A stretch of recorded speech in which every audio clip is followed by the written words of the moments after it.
हरे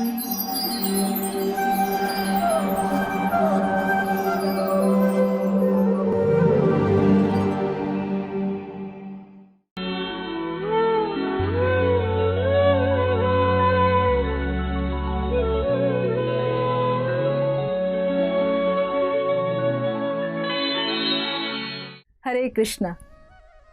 आज के कार्यक्रम में आप सभी का हार्दिक स्वागत है। आज हमारे वक्ता हैं श्रीमान रुक्मिणी चरण प्रभु जी। श्रीमान रुक्मिणी चरण प्रभु जी सन 1998 में अंतर्राष्ट्रीय कृष्ण भावनामृत संघ इस्कॉन के संपर्क में आए।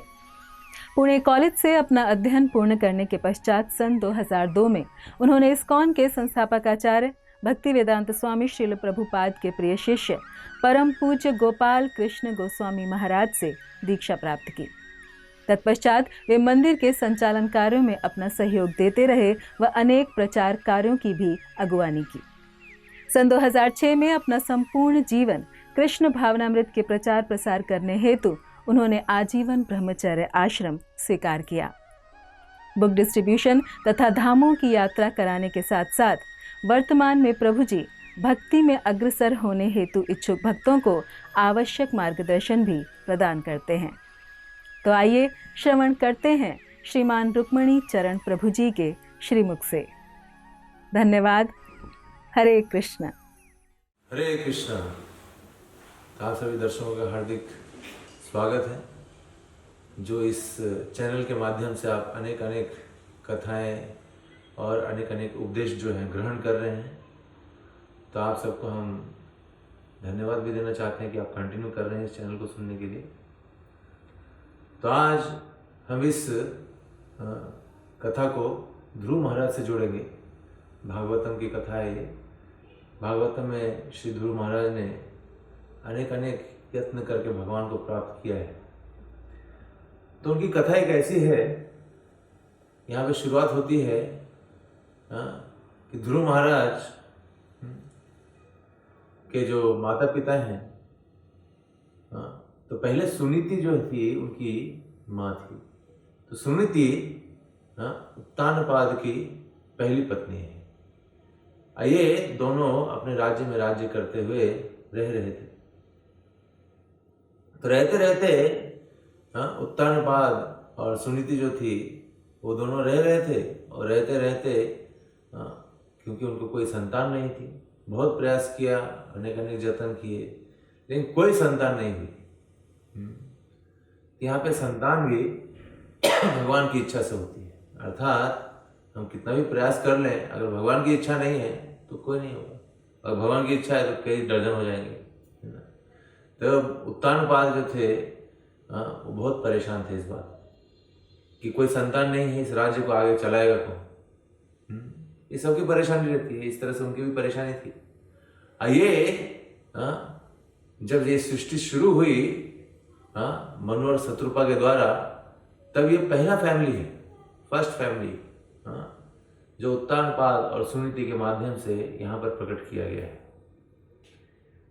तो यहाँ पे जो सुनीति थी, क्योंकि वो पूरी तरह से भक्त थी, बहुत ही सत्वगुण में थी, तो उसने ये विचार किया कि मेरे वजह से मेरे पति को इतना कष्ट हो रहा है, उनको एक संतान चाहिए, लेकिन मुझसे कोई संतान हो नहीं रही है। तो इसका एक ही उपाय मुझे दिख रहा है कि अगर वो दूसरा विवाह कर लें तो संतान की प्राप्ति हो सकती है और उनका जो दुख है वो जा सकता है। तो दैवी गुण संपन्न सुनीति ने इस निर्णय को लिया अपने मन में, और निर्णय को लेने के बाद तुरंत जो है इस बात को जो है अपने पति उत्तानपाद से कहा कि आप दूसरा विवाह कर लीजिए। अर्थात एक स्त्री को ऐसा कहना अपने पति से कि आप दूसरा विवाह कर लीजिए संतान के लिए, ये बहुत ही कठिन है।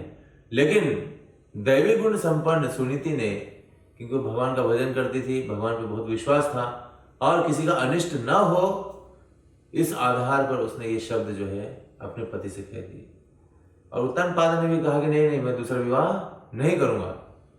लेकिन बहुत ही जोर देने के बाद उत्तानपाद तैयार हो गए, और उत्तानपाद ऐसा तैयार होने के उपरांत उन्होंने दूसरा विवाह किया। दूसरे विवाह में जो स्त्री आई उसका नाम था सुरुचि।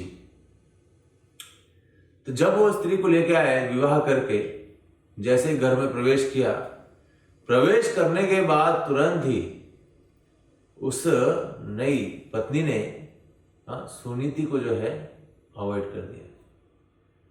उसने कहा कि इस राज्य में सारा अधिकार मेरे पास होना चाहिए, इसके पास कुछ नहीं होना चाहिए, और इसको तुरंत जो है अपने स्थान से अलग कर दीजिए। तो उत्तानपाद के लिए सबसे बड़ा क्या था? दुख था कि एक संतान की प्राप्ति करने के लिए मुझे क्या क्या त्याग करना पड़ रहा है। और इस तरह से सुरुचि और उत्तानपाद दोनों मिलकर के उस राज्य के भोक्ता के रूप में, चलाने के रूप में एक साथ रहने लग गए, सारा ऐश्वर्य भोगने लग गए, और सुनीति जो थी उस राज्य से अलग हो गई। अर्थात भगवान की जो भक्ति करते हैं, भगवान के जो दैवी गुण से संपन्न होते हैं, ऐसे दुख की स्थिति में भी वो कैसे अपने आप को संभालते हैं, ये सबसे बड़ा उदाहरण है। यहाँ पर उत्तानपाद ने अपनी पहली स्त्री सुनीति को जो है अपने ही उस स्थान से कुछ दूर में जा करके एक जंगल में एक बहुत अच्छी कुटिया बना करके सुनीति को जो है वहां पर स्थान दिया, और वहां पर उसको रहने के लिए जगह दे दी। इस तरह से राज्य में सुरुचि और उत्तानपाद रहने लग गए, और इस तरह से ये दोनों जो थे राज्य को चला रहे थे। तो ऐसे कुछ समय बीतने के उपरांत, आगे जाने के बाद दोनों को ही संतान प्राप्त हो गई। क्योंकि जंगल में कभी कभी जाते थे उत्तानपाद सुनीति को मिलने के लिए, तो ऐसे करते हुए सुनीति को भी संतान हो गई और सुरुचि को भी संतान हो गई, और दोनों ही संतान जो थी एक ही समय पर हुई। तो दोनों बराबर के ही उम्र के थे। तो एक का नाम पड़ा ध्रुव, जो सुनीति का पुत्र था उसका नाम पड़ गया ध्रुव, और जो सुरुचि का पुत्र था उसका नाम पड़ गया उत्तम। तो ऐसे ही आगे बढ़ते हुए, आगे जैसे ही समय चलता गया, ये दोनों जो थे बालक, क्योंकि अभी तो ज्यादा फैसिलिटी थी नहीं सुनीति को कि वो ध्रुव को जो है अच्छा खिला सके, अच्छा खिलौना दे सके खेलने के लिए। तो राज्य में उत्तम के साथ ये ध्रुव जो था ये खेलने जाता था, और अनेक तरह से खेलता था, कुछ बात विचार भी होते थे। तो ऐसे चलते गए, बात विचार होते गए, खेलते गए। तो एक बार खेल में क्या हुआ कि उत्तम जो है अपने पिता की गोद में जाके बैठ गया। अपने पिता की गोद में बैठना तो सबका अधिकार है, सबका प्रेम है अपने पिता से। तो उसी चीज को देख करके ध्रुव ने कहा कि मुझे भी बैठना है मेरे पिता के गोद में। तो उस समय ऐसे वार्ताओं के बीच में वहां पे सुरुचि बैठी हुई थी। ये सुरुचि जो थी ये उत्तानपाद की दूसरी पत्नी है। इसने ध्रुव को क्या कहा? ध्रुव को कहा कि तुम पिता की गोद में बैठने के अधिकारी नहीं हो। क्यों अधिकारी नहीं हो? क्या कारण है? कारण यही है कि तुमने मेरे कोख से जन्म नहीं लिया है। जब तुम मेरे कोख से जन्म लोगे तब तुम्हें पिता की गोद में बैठने का अधिकार प्राप्त होगा, अन्यथा नहीं। तो देखिए यहां पे जो सुरुचि है ये अपने उस कर्तव्य को जो है जिस कर्तव्य को उसे करना चाहिए उस कर्तव्य को पूरी तरह से एक आधारहीन अर्थात एक अपमानजनक दृष्टि से कर रही है। तो इस तरह से जब हुआ, ध्रुव महाराज ने जब ऐसा सुना, उस समय उनकी उम्र भी कुछ 4 से 5 साल की थी, तो उनका क्षत्रिय खून था, पूरी तरह से वो क्या हो गए, पूरी तरह से गुस्सा हो गए। अब गुस्सा होने के बाद सहम लिए, सहन किया, और सहन करने के बाद बहुत क्रोध में आकर के वो रुदन भी करने लग गए, बहुत रोने लग गए।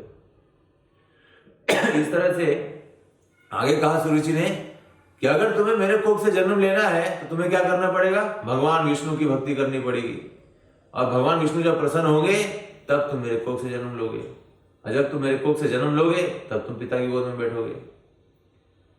तो सोचिए कि ये सुरुचि का जो कथन था ये ध्रुव महाराज के लिए सबसे बड़ा एक उनके मन के ऊपर, उनके हृदय के ऊपर, उनके अधिकार के ऊपर सबसे बड़ा प्रहार था। इस प्रहार को सहन करते हुए, रोते हुए, रुदन करते हुए, अनेक अनेक जितनी भी दासियां थी वो सब देख रही थी इस दृश्य को, और देखने के बाद तुरंत ही वो दासियां पहले ही जाकर के सुनीति को बता देती है कि ऐसी ऐसी घटना घट रही है आपके पुत्र के साथ। सुनीति ये सुन करके कि ऐसी ऐसी घटना घट रही है, वो कुछ नहीं कर सकती थी, उसके पास कोई अधिकार नहीं था।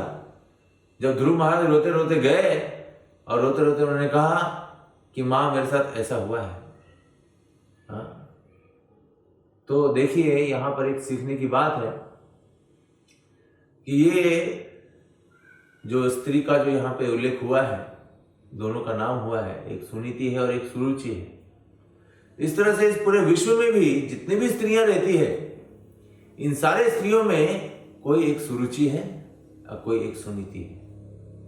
हमें कौन से स्त्री को अपने समक्ष सेंटर बना करके उसका आदर्श लेना है, ये हमें सीखना पड़ेगा। इस सृष्टि के प्रारंभ में ऐसे दो स्त्रियों को रखा गया है, जिससे कि सारी सृष्टि में जब तक ये सृष्टि चलेगी तब तक इन दो तरह की स्त्रियों का वातावरण बना रहेगा। तो देखिए यहां पे दोनों स्त्रियों का चरित्र क्या है। जैसे ही सुनीति के पास ध्रुव महाराज गए, ध्रुव महाराज ने क्या कहा? ध्रुव महाराज ने कहा कि मुझे ऐसा ऐसा कहा है सुरुचि मां ने, मेरी दूसरी मां ने ऐसा ऐसा कहा है, तो मैं ये सहन नहीं कर पा रहा हूं, क्या ये कितना सत्य है? सुनीति ने कहा कि तुम्हारी मां सुरुचि ने जो कहा है वो एकदम सत्य है। तो देखिए जो भगवान के भक्त होते हैं, जो नीति परायण होते हैं, वो गलत चीजों से भी सही चीजें निकाल लेते हैं। उनका स्वभाव कैसा होता है? हंस तुल्य होता है। हंस क्या करता है? दूध में अगर कितना ही पानी आप मिलाओ तो हंस क्या करेगा? उस पानी और दूध में से क्या निकाल लेगा? दूध निकाल लेगा वो। इसी को क्या कहते हैं? भक्त कहते हैं। कि जो भक्त ऐसे दुखमय जगत से भी उस आनंद को निकाल ले, उस कृष्ण को अपने पास बुला ले, कृष्ण की भक्ति करने लग जाए, कृष्ण का नाम लेने लग जाए, कृष्ण की सेवा में लग जाए, उससे बड़ा बुद्धिमान व्यक्ति सुमेध सह, उससे अच्छी बुद्धि वाला कोई नहीं हो सकता। इसलिए हमें क्या जपना चाहिए? हरे कृष्णा कृष्णा कृष्णा हरे हरे, हरे राम राम राम हरे हरे। तो इस तरह से सुनीति ने सुरुचि की बात को बहुत ही सकारात्मक दृष्टि से लेकर के ध्रुव महाराज के सामने, उस समय ध्रुव बहुत छोटे थे, 5 साल की उम्र के थे, बच्चे थे, नादान थे, कुछ पता नहीं था। ऐसे समय पर सुनीति ने एक गुरु का जो अधिकार है उसको पूरी तरह से उन्होंने उस अधिकार को अपने पुत्र के ऊपर रखा। कि किस तरह से एक भक्त माता जो है अपने संतान को जो है गाइडेंस करती है। तो ये हम सुनीति से सीख सकते हैं। सुनीति ने कहा कि जो सुरुचि ने कहा है वो कैसे सत्य है कि जब तक भगवान विष्णु की भक्ति नहीं करोगी तब तक तुम्हें ये चीजें प्राप्त नहीं होगी। तब ध्रुव महाराज ने कहा कि क्या मुझे भगवान की भक्ति करनी पड़ेगी? और सुनीति की ऐसी बातों को लेकर के ध्रुव महाराज ने कहा कि मुझे भगवान कहाँ प्राप्त होंगे। देखिए ये प्रश्न जो है एक बच्चा कर रहा है अपनी माँ से, और माँ उनको गाइडेंस कर रही है कि भगवान कहाँ मिलेंगे। तो आज का परिवार में माँ पुत्र को किस तरह से गाइडेंस करना चाहिए कि तुम कैसे भगवान का भजन कर सकते हो, कैसे भगवान को प्रसन्न कर सकते हो। लेकिन आज की जो स्त्रियां हैं वो क्या करती हैं? खुद भी भजन नहीं करती हैं और खुद भी ऐसे चीजों में लगी रहती है जिसका कोई कार्य क्षेत्र नहीं है, जिसका कोई लक्ष्य नहीं है, और अपने पुत्र के ऊपर भी ध्यान देती नहीं है। और ध्यान न देने के कारण उनके पुत्र को भी उनसे कुछ मिलता नहीं है।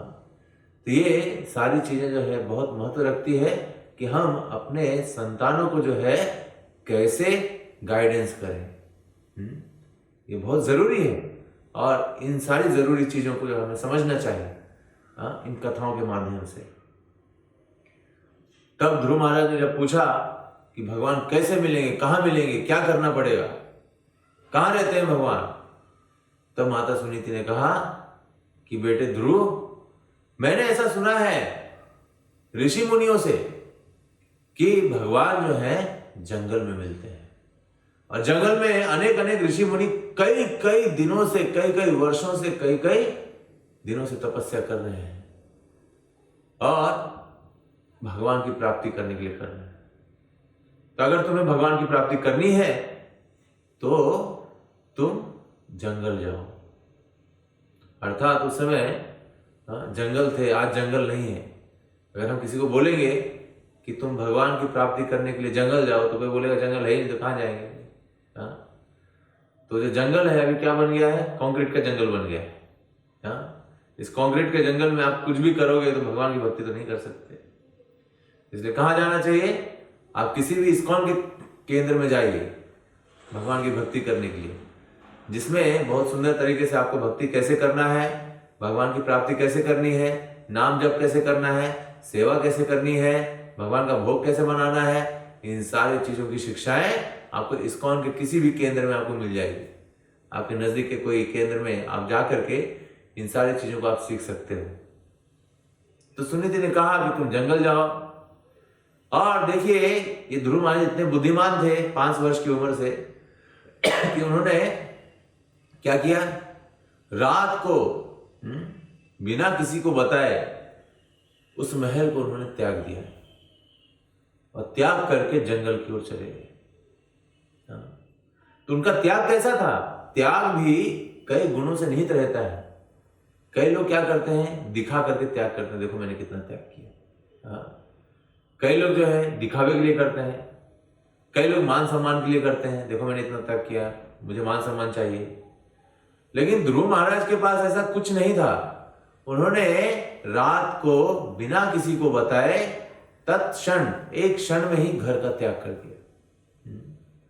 इसका अर्थ यह है कि हमारे जो त्याग है वो किस गुण के ऊपर आधारित है ये भी देखना चाहिए। नहीं तो हमारा त्याग अगर तमोगुण और रजोगुण के ऊपर आधारित रहेगा तो हम भगवान को प्राप्त नहीं कर सकते। इसलिए त्याग भी सतोगुण में चाहिए। और इस तरह से इस त्याग को पूरी तरह से सतोगुण में करके ध्रुव महाराज जो है जंगल की ओर निकल गए। देखिए अभी जंगल में जा रहे हैं, अनेक अनेक शेर रहेंगे, चीता रहेंगे, जानवर रहेंगे, खा जाएंगे, ये सारी चीजों का डर है उनको। लेकिन फिर भी वो डर रहने के बाद भी डर नहीं है। क्यों? क्योंकि भगवान की प्राप्ति करने की पूरी होड़ है, पूरी इच्छा है, पूरा लक्ष्य है।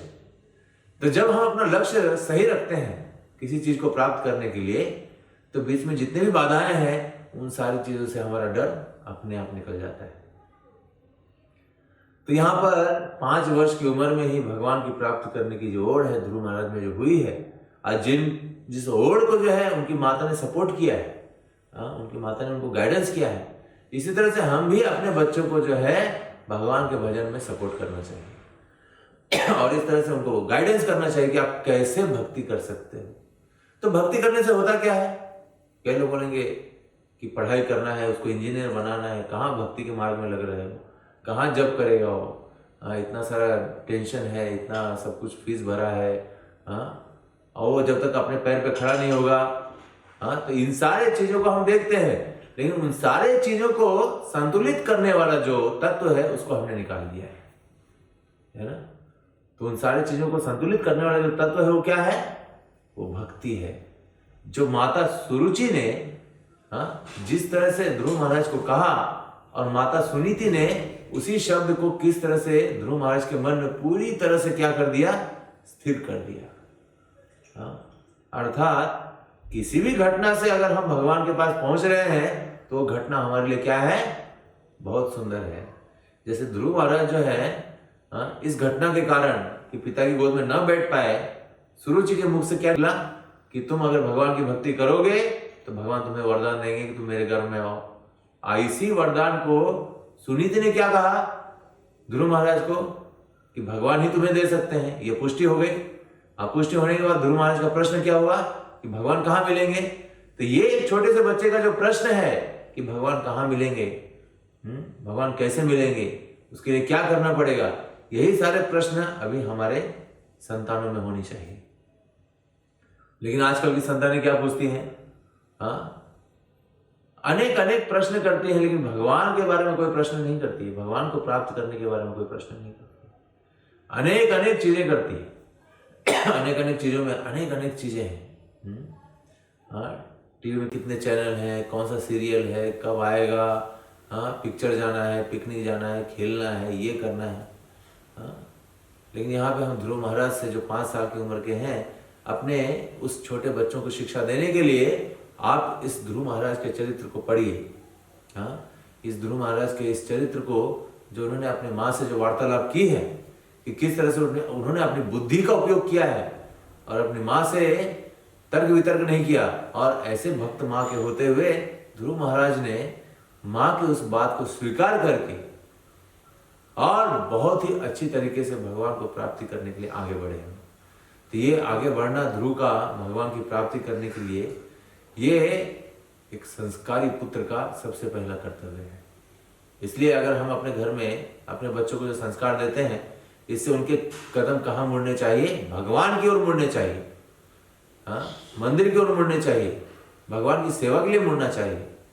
हाँ, तो इस तरह से हम अपने बच्चों को जो है संस्कार दे सकते हैं। हम अपने बच्चों को तो कार दे देते हैं लेकिन संस्कार नहीं दे पाते। हाँ, कार लेके आ जाएंगे बड़े बड़े, हाँ, इतने इतने इतने की कार, इतने इतने की कार, लेकिन संस्कार देने के लिए पैसे की आवश्यकता नहीं होती है। संस्कार देने के लिए केवल भक्ति और प्रेम की आवश्यकता पड़ती है। तो जब हम भक्त बन जाएंगे, कृष्ण की भक्ति करने लग जाएंगे, तो सारे संस्कार घर के अंदर सारे सदस्यों में अपने आप हृदय में प्रफुल्लित हो जाएंगे।